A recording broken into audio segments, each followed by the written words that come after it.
Всем привет, друзья! Вы на канале Save a World. Сегодня я для вас расскажу историю. Приятного просмотра. Он просто шел по лесу, как делал это много раз раньше, медленно, по уже знакомой тропе, между деревьями, в тишине, которую нарушал только хруст веток под ногами и редкие звуки птиц.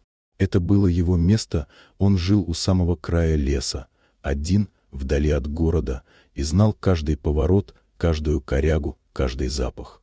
Он шел без спешки, когда вдруг услышал странный звук, не крик, не рык, а будто рваное дыхание, тяжелое и прерывистое, будто кто-то задыхался от боли. Он остановился, прислушался и пошел на звук.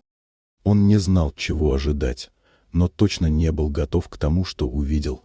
Среди сухих веток, в яме между деревьями, застряла рысь. Настоящая, крупная, с мощными лапами, окровавленным боком и глазами, в которых не было уже ни ярости, ни страха, только усталость. Одна из ее лап была зажата в старом охотничьем капкане, ржавом, мерзком, с кровью на зубцах. Он замер, они смотрели друг на друга, человек и хищник, и между ними была только тишина. Он мог уйти, он мог испугаться, но вместо этого он медленно опустился на колени, достал нож и, не отводя взгляда от ее глаз, начал расшатывать ловушку. Рысь не двигалась, она дышала тяжело, но не вырывалась, не шипела, не пыталась царапать, она просто смотрела. Как будто понимала. Капкан был старый, заклинивший, и открыть его оказалось не так просто. Металл порезал ему пальцы, кровь стекала по лезвию, но он продолжал. И когда, наконец, все получилось, рысь дернула лапой, отползла на пару метров, замерла и ушла в лес, не оборачиваясь. Он не думал об этом, он не ждал благодарности, он просто сделал то, что считал правильным. Прошла неделя, потом другая. Он уже почти забыл об этом случае, занимаясь своими делами, чиня забор, собирая дрова, кормя кур.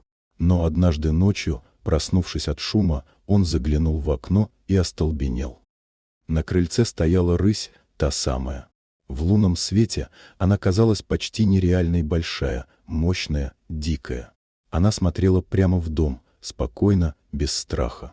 И рядом с ней лежал тушкан мертвый, аккуратно положенный, как подношение.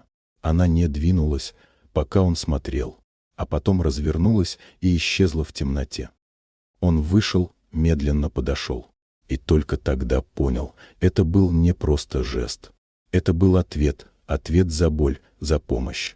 За то, что он не отвернулся, когда мог. С тех пор, каждую неделю, кто-то или что-то оставляло у его дома дичь. Он ни разу больше не увидел рысь близко. Но он знал, она помнит. Дорогие друзья, если вам понравилось видео, поставьте лайк. А также подписывайтесь на канал, где наши авторские истории выходят каждый день.